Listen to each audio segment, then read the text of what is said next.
Hello everyone, my name is Resti Dwi Novita with NPM 2441131 from class MNG 24C. Thank you for joining this presentation. Today, I'm going to talk about financial ratio, the relationship with financial performance, and why these ratios are essential in making business decisions. I hope this explanation helps you understand the topic more clearly. So, let's get started. Pada presentasi ini, saya akan membahas mengenai rasio keuangan dan bagaimana rasio digunakan untuk menilai kondisi serta kinerja perusahaan. Saya juga akan menjelaskan mengenai beberapa jenis rasio keuangan yang sering digunakan dalam analisis bisnis. Oke, yang pertama masuk ke pengertian rasio keuangan. Rasio keuangan pada dasarnya adalah alat ukur. Kita membandingkan dua angka dalam laporan keuangan untuk melihat kondisi perusahaan secara lebih jelas. Kenapa butuh rasio? Karena kalau kita melihat angka laporan keuangan itu mentah, misalnya total aset, total utang, atau laba bersih, itu tidak cukup menggambarkan apakah performa perusahaan ini baik atau tidak. Jadi angkanya besar belum tentu artinya kuat, bisa jadi hanya kelihatan besar karena perusahaan juga punya utang besar. Nah, lewat rasio keuangan inilah kita bisa menilai apakah perusahaan ini liquid, solvable, efisien, atau menguntungkan. Nah, selanjutnya ada hubungan rasio dan kinerja keuangan. Rasio keuangan itu punya hubungan langsung dan sangat kuat dengan kinerja keuangan perusahaan. Misalnya, kalau rasio likuiditas tinggi, artinya perusahaan mampu menutupi kewajiban jangka pendeknya sehingga kondisi keuangannya aman. Kalau rasio leverage-nya baik, artinya perusahaan tidak terlalu menggantungkan diri pada utang. Sementara kalau rasio profitabilitas tinggi, tentu itu menunjukkan perusahaan mampu menghasilkan laba dengan efektif. Jadi lewat rasio ini kita bisa mendapatkan gambaran apakah perusahaan itu sehat, bermasalah, atau sedang tidak efisien. Makanya banyak investor dan analis keuangan pakai rasio ini sebelum mengambil keputusan penting. Oke, selanjutnya ada penggunaan analisis rasio keuangan. Analisis rasio keuangan ini digunakan dalam banyak hal. Yang pertama, untuk menilai kemampuan perusahaan membayar kewajiban, baik jangka pendek maupun jangka panjang. Yang kedua, untuk melihat seberapa efisien perusahaan itu menjalankan operasionalnya.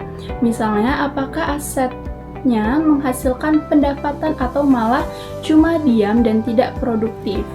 Kemudian yang ketiga, analisis rasio juga digunakan untuk melihat profitabilitas perusahaan. Apakah perusahaan dapat menghasilkan laba yang cukup dibandingkan dengan modal atau aset yang digunakan. Selain itu, rasio keuangan juga penting untuk perbandingan. Kita bisa membandingkan performa perusahaan dengan kompetitor lainnya atau dengan standar industri. Ini penting untuk mengetahui posisi perusahaan dalam persaingan bisnis. Oke, selanjutnya aku akan membahas jenis-jenis rasio. Yang pertama ada rasio likuiditas. Rasio ini fokus pada kemampuan perusahaan memenuhi kewajiban jangka pendeknya. Ada current ratio, yaitu aset lancar dibandingkan utang lancar. Semakin tinggi rasio ini, semakin aman perusahaan dalam jangka pendek.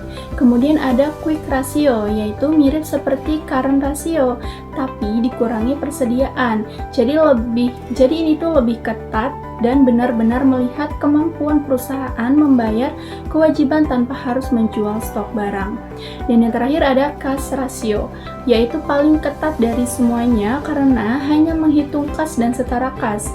Rasio likuiditas yang baik menunjukkan perusahaan tidak kesulitan dalam memenuhi kewajiban harian atau pembayaran mendesak.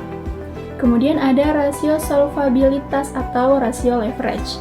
Berikutnya ada rasio solvabilitas yang juga disebut dengan rasio leverage. Rasio ini melihat kemampuan perusahaan dalam membayar kewajiban jangka panjang.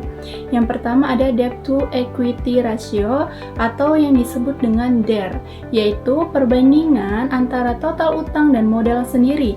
Kalau DER terlalu tinggi, perusahaan dianggap berisiko karena terlalu bergantung pada utang. Nah, kemudian ada juga debt ratio, yaitu seberapa besar aset perusahaan dibiayai oleh utang. Semakin tinggi, semakin besar risiko perusahaan tidak mampu membayar kewajibannya. Yang kemudian times interest earned, untuk melihat kemampuan perusahaan membayar bunga dari laba operasionalnya. Semakin tinggi angka TIE, semakin aman perusahaan dalam membayar bunga dan semakin stabil kondisi finansialnya. Selanjutnya ada rasio aktivitas. Rasio aktivitas ini lebih fokus pada efisiensi perusahaan dalam menggunakan asetnya. Yang pertama ada inventory turnover, mengukur seberapa cepat perusahaan menjual persediaannya. Kalau angkanya tinggi, artinya barang cepat terjual dan manajemen persediaannya efisien. Kemudian ada juga total asset turnover, yaitu kemampuan seluruh aset menghasilkan pendapatan. Semakin besar angka ini, semakin efisien perusahaan memaksimalkan asetnya.